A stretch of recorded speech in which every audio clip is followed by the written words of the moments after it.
Hello students, in this session we are going to study the cantilever beam with UDL using the conjugate beam method.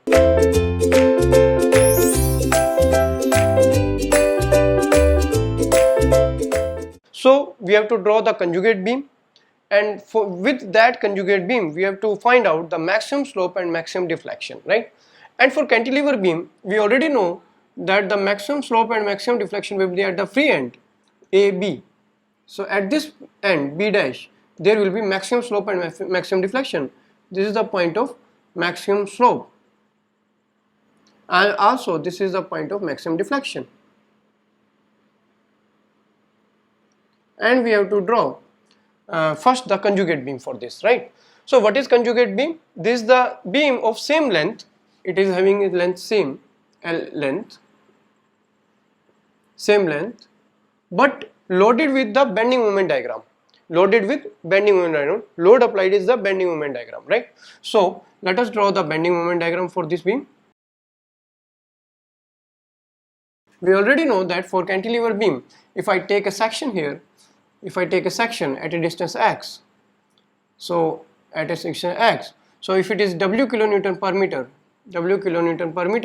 the bending moment will be equal to Wx square by 2, right? So Wx square by 2 will be the bending moment, and that will be valid from B to A. We already done this. I am directly solving it.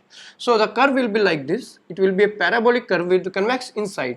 So it will be like curve. This type of curve will be like this, right? And at the end, this will be WL square by 2.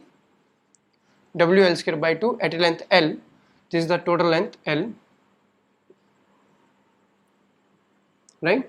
Now this is our beam is like this and loaded with this curve loaded with this diagram, right? So this is our conjugate beam, and we are taking positive, although it is a negative, but we are taking positive because we have to find out the magnitude. We are not related to direction, we have to find out the magnitude, right? And now the B point will become fixed, because in conjugate beam the free end becomes fixed and fixed end becomes free. So now it is free and it is fixed, right? So this is A point and this is B point, right? So this is our conjugate beam loaded with this diagram, right? And this load will be equal to area of this parabolic curve, area of this parabolic diagram, right? So what is this parabola? This is x square, and the area of this will be lying at certain point like this. So area will be equal to how much will be the area? That is 1/3 of length multiplied by height. In triangle it is half. In parabola, this type of parabola with convex inside, this is 1/3. So this will be 1/3 of length multiplied by the perpendicular, WL square by 2. So this will equal to WL cube by 6, right?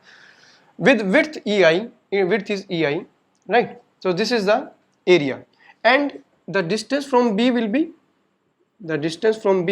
this is x bar, the distance of center of gravity from B. So this will be x bar will be equal to, in triangle it is 2/3, in parabolic curve it is 3/4. This type of parabola, this is 3/4 of the total length, 3/4 of the L, right?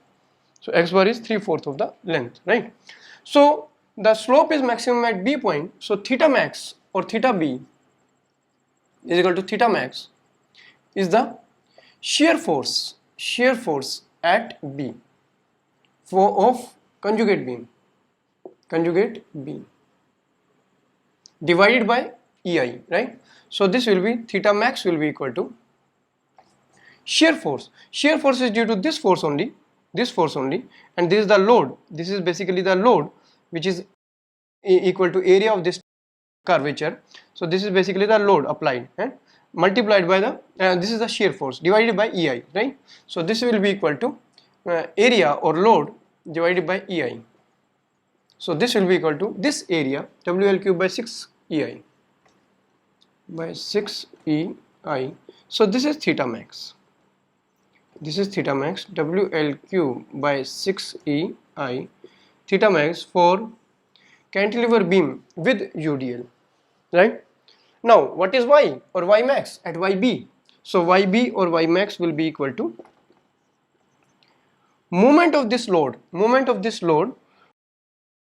bending moment at point B, basically bending moment at B of conjugate beam, we are talking about conjugate beam, the moment of at B of conjugate beam. And what is the moment of all the forces about this B, and there is only one force which is centered at point G. So this is the force WL cube by 6 divided by EI. So YB or Y max will be equal to moment divided by EI. So this will be equal to Y max will be equal to A multiplied by moment is area is the actually load, right, multiplied by AX bar upon EI, right. So this will be equal to, what is area? That is WL cube by 6 multiplied by X bar. X bar is 3/4 of L divided by EI. So it will become 1 by 8. So it will be Y max will be equal to then WL cube WL to the power 4 divided by 8 EI. So this is the maximum deflection, right? So these two are important and you have to remember this. We have already solved using the moment area method and double integration method, but this is we have solved using the conjugate beam method. So this is how we can find out the maximum slope and maximum deflection for cantilever beam with UDL.